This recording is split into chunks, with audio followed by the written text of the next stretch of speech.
Davao, Luzon, Visayas at Mindanao. Ako si April Rose Timugan Ilauria. At ako, si Roy D. Campuso.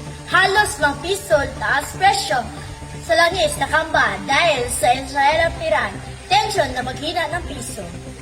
Olympic pole vaulter AJ Viena nakaginto ulit sa Asian Athletics Championship. Repeat champion na. Pagbabawal sa mga Pinoy na edad 18 pababa na gumagamit ng social media ipaninukala sa Senado. Ihanda ang iyong magbasa dahil malamang manaramdaman na nito ang epekto ng tensyon sa pagitan ng Israel at Iran. Una na po sa presyo ng langis na babadyang tumaas hanggang halos 5 piso kada litro. Nakatutok, Kaliso.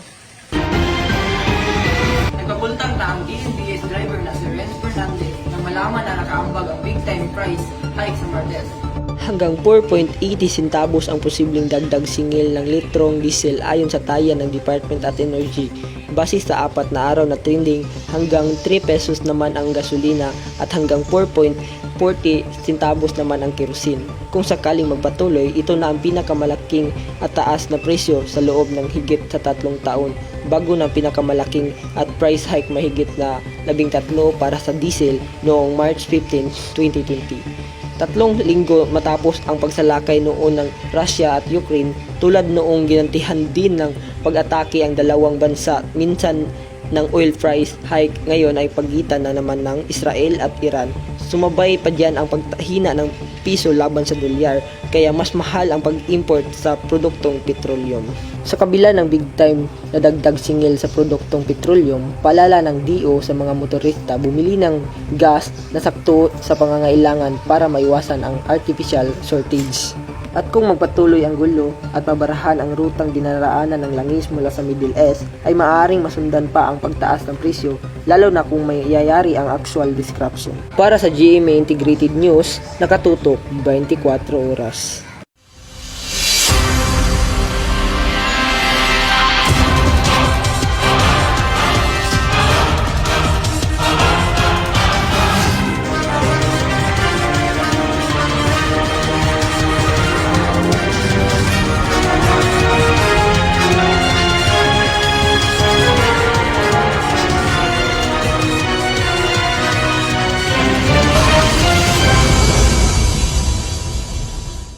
Good news naman po sa sports. Muling pinatunayan ng Pilipino Olympian na si AJ Viena na siya pa rin ang hari ng pole vault sa Asia.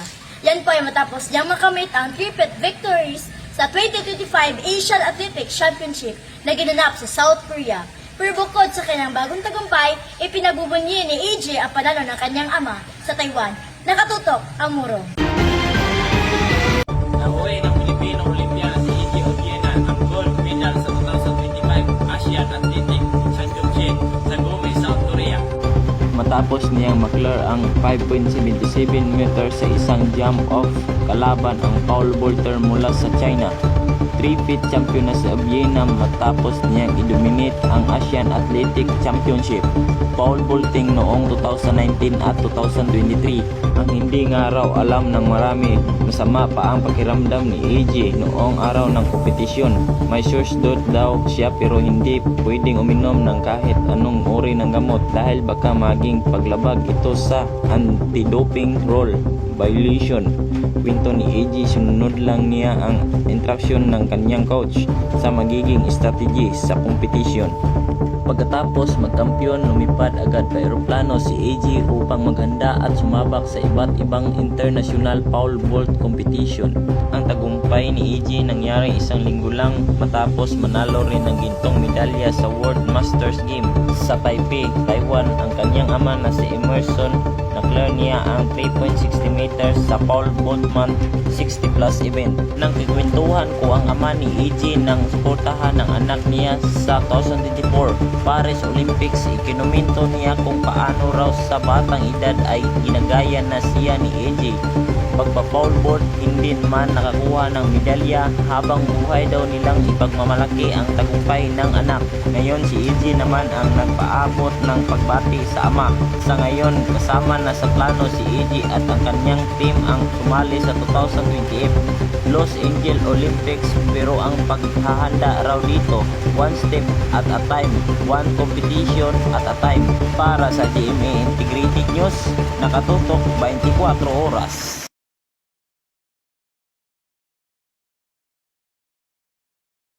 Hanap mo ba ay makakalikasang chopping board? Introducing Kahoy Kahoy Chopping Board. Gawang kamay, gawang Pinoy, walang dulas, walang bitak. Perfect ito panghiwa sa karne, prutas at gulay.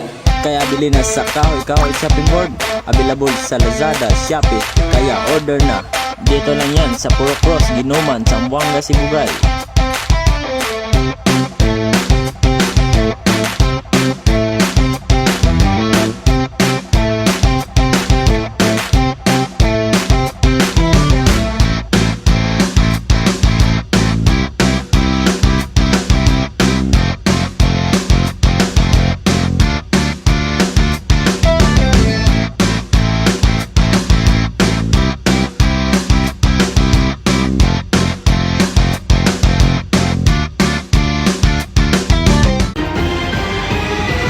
Dahil sa mga peligro sa social media, isinusulong ng isang senador ang pagbawal sa paggamit ng social media ng mga edad 18 pababa.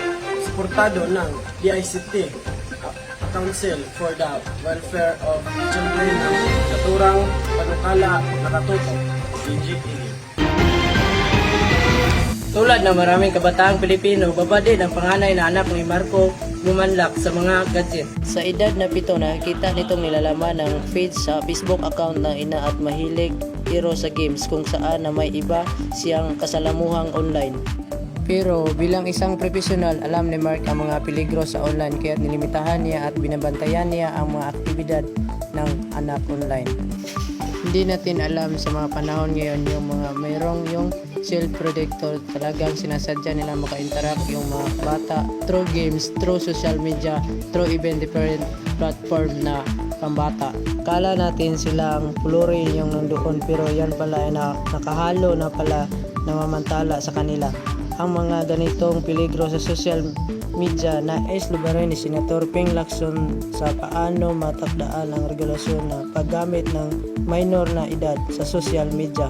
Bis sa araw kasi ng datos na Council for the Welfare of Children, 6 na sa bawat bata edad 10 hanggang 17 active user sa social media na nagiging sanhi ng mental health sa problem at maaaring mabiktima ng online social explanation. Kaya't isinusulong niya ang kanyang panukalang pagbawal ng mga kabataang Pilipino edad na 8 pababa na gumagamit ng social media, kalintulad ng ipinasang batas sa bansang Australia na takda ng edad na 6 na taon para makagamit ng social media. Sa lihim nito, ang mga social media platform ay gumagawa ng paraan at makatukoy sa edad ng mga nagbubukas ng account at pagpapatulad ng regular na ulit para sa matanggal ang mga account na hindi papasok sa age requirements. Para sa GMA Integrated News, nakatutok 24 oras.